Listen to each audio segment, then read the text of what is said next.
in this class also we are going to discuss some more formula to find out different engine performance. Okay, so far we have discussed indicated power, brake power, indicated thermal efficiency and brake thermal efficiency.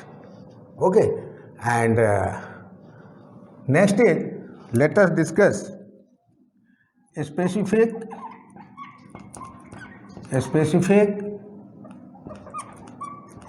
fuel consumptions. It is SFC. As I told you, SFC, specific fuel consumption, that is mass of fuel that is in kg hour by power developed. Okay, so power developed. Now that is mass of fuel, power developed. So maybe brake power. So unit will be kg per hour per kilowatt, because power is in kilowatt.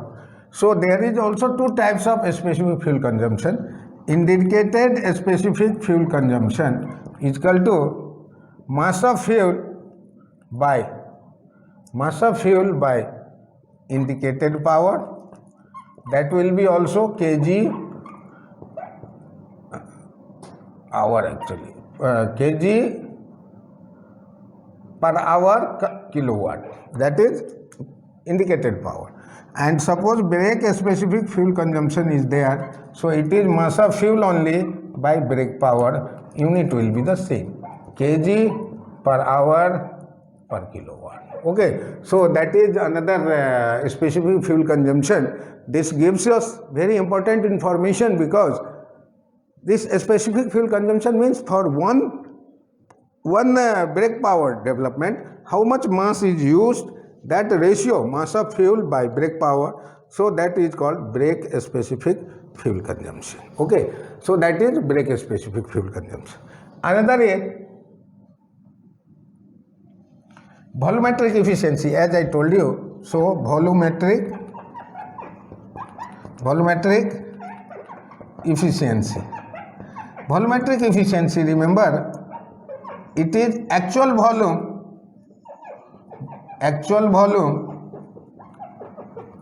during suction stroke by actual volume during suction stroke by stroke volume.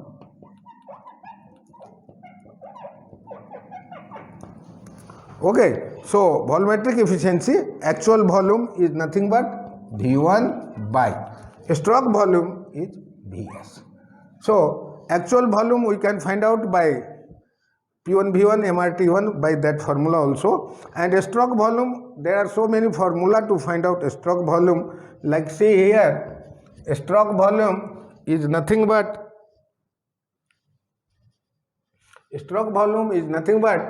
that is pi by 4 d square into L into N. If it is per minute, per second, per hour, multiply by N. Otherwise per cycle it is just pi by 4 d square into L only. So this, and another formula is also there. Stroke volume is also equal to V1 minus V2. How? Let us, for example, I am taking Otto cycle, because relative efficiency also we are going to discuss.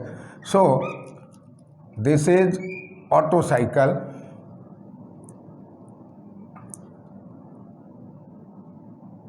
Okay, see 1, 2, 3, 4.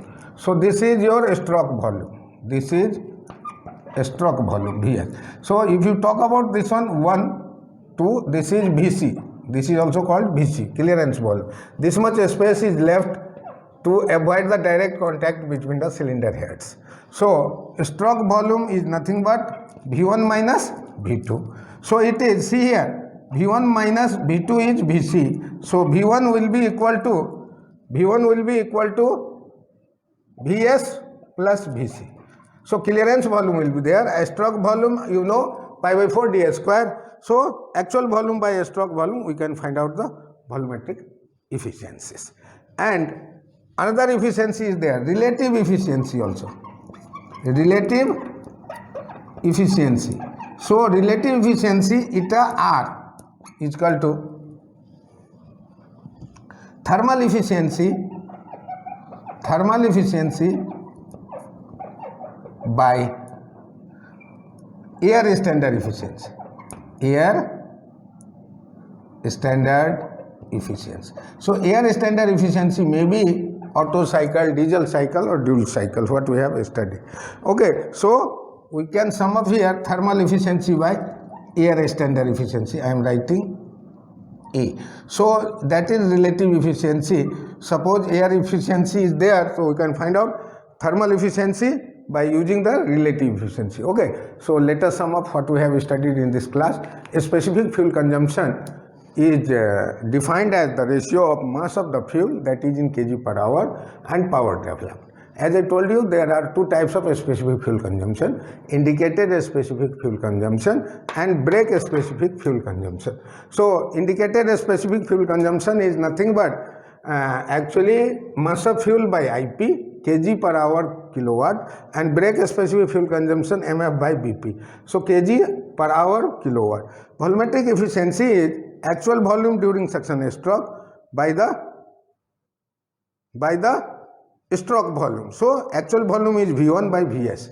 V1 will be there, and Vs we can find out the stroke volume, that is volume swept by the piston during the stroke. So that is pi by 4 d square into L into N, and that is also equal to V1 minus V2, that I have used, and that is PV cycle for Otto cycle. So stroke volume is V1 minus V2 and Vc. So by that way also we can find it out. Now relative efficiency is thermal efficiency by air standard efficiency. So relative efficiency is equal to eta T by eta A. Rest of the thing I will discuss in next class. Thank you.